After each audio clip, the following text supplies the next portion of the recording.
bill, this big, massive bill right now? I think my voters in West Virginia, but I don't speak for the whole country, my voters a lot differently, but they're very much concerned. Inflation has hit them extremely hard. They have to drive. Their mileage for driving to work is quite onerous on them, and the cost, they see it every day. Every day they go up and fill up, it's $1.25 more a gallon. So they're in $3.29, $3.39.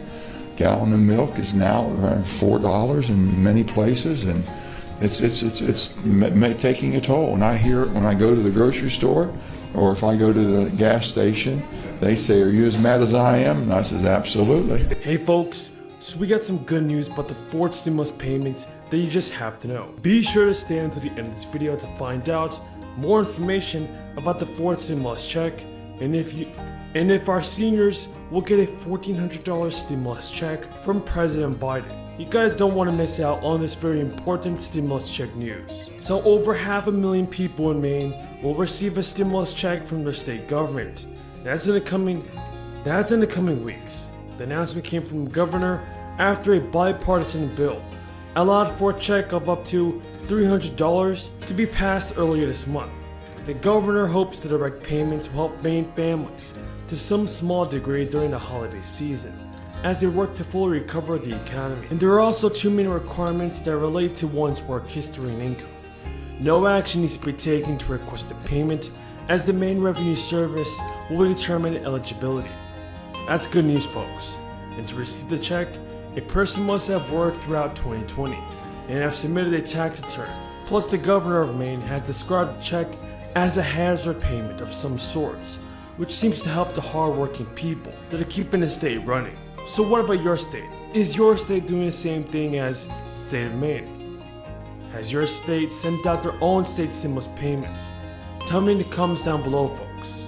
Now, Democratic leaders have set an aggressive schedule this week for Biden's $1.75 trillion spending bill. That's what Nancy Pelosi has said, and she said that it must be passed if they want to go home for Thanksgiving. So the current plan is for a debate on the measure to begin Wednesday, with a vote on passage expected sometime between Thursday and Saturday.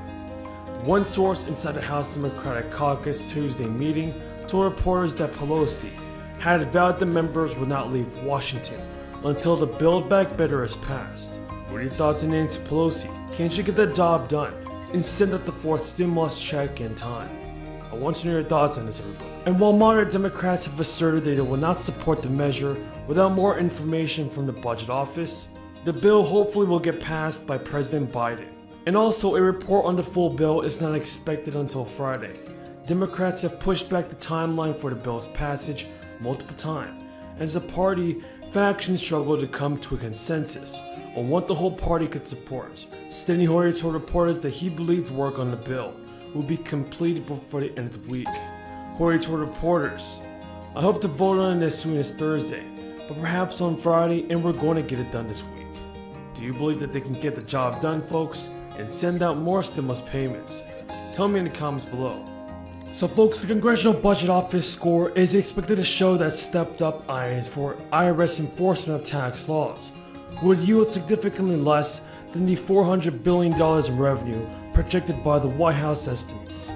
Biden and other administration officials have insisted that the social spending bill is fully paid for, with the president himself saying the measure costs $0. On the other hand, Senate Democrats hope to pass Biden's social safety net and climate plan before Christmas and put the finishing touches on their agenda before next year's midterm elections. Now, Schumer may have to make changes to the House plan to keep his whole caucus on board and pass the bill. That's if the Senate makes tweaks. The proposal will have to go back for the House for a second vote. Democrats don't want to see the process slip too far into next year, and substantial legislation often grinds to a halt during election years. Beyond efforts to pass the two planks of their agenda, Democrats try to find the best way to pitch Americans on how the policies will benefit them. So, what are your thoughts on President Biden, Chuck Schumer, and all of our members in Congress? Can they get the job done and send out more stimulus payments this year? Mr. President, the Majority Leader. First, I know Mr. President, you will be taking the floor in a few minutes. I spoke about the bittersweet mood we all have of your departure. Bitter in the sense that you've done so much for the Senate, for Vermont, for America over the years that we will badly miss you. Sweet because you'll get to spend more time with Marcel, your children, your lovely grandchildren, and you deserve it. After all these great years of service, it's one of the most extraordinary records any senator has compiled in the history of this country. So thank you for your service and your continued service through January of 2022. Now, on infrastructure. Yesterday, our country took a major step forward to prepare our economy for the challenges of the 21st century. As we all know, the American people have been told for years, that another infrastructure bill was coming. One infrastructure week after another. But after yesterday, we can now tell the American people that an infrastructure law is here. The president signed it yesterday. The enactment of bipartisan infrastructure legislation is so long overdue. There isn't a community in America that doesn't have some glaring need.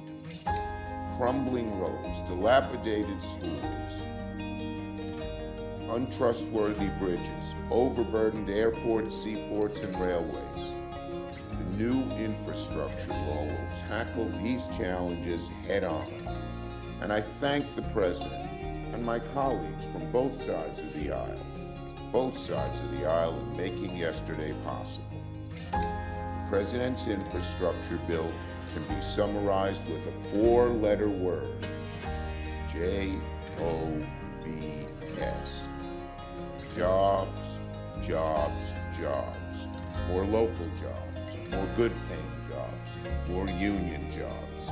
Unions, as we know, are going to ladder up through the decades, and they will continue to be under this bill, as there will be more of them.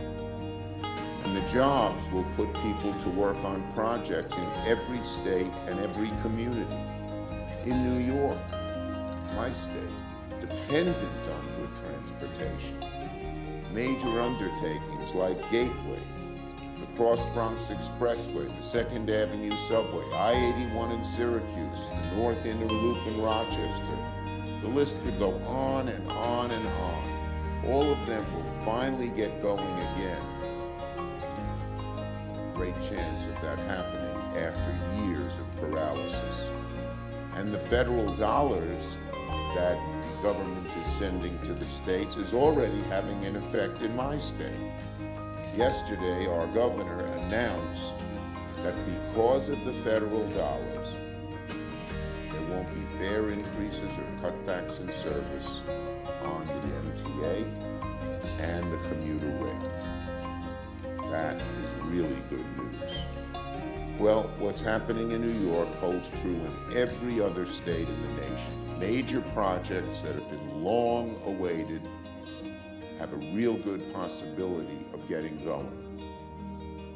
So there's great news, and jobs, jobs, jobs will rain down on every state.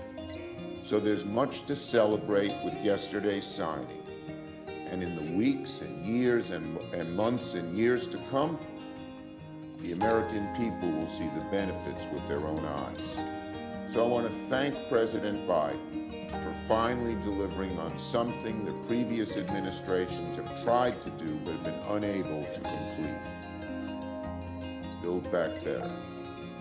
Make no mistake, we will keep going in the weeks ahead by passing the rest of the President Biden's Build Back Better agenda.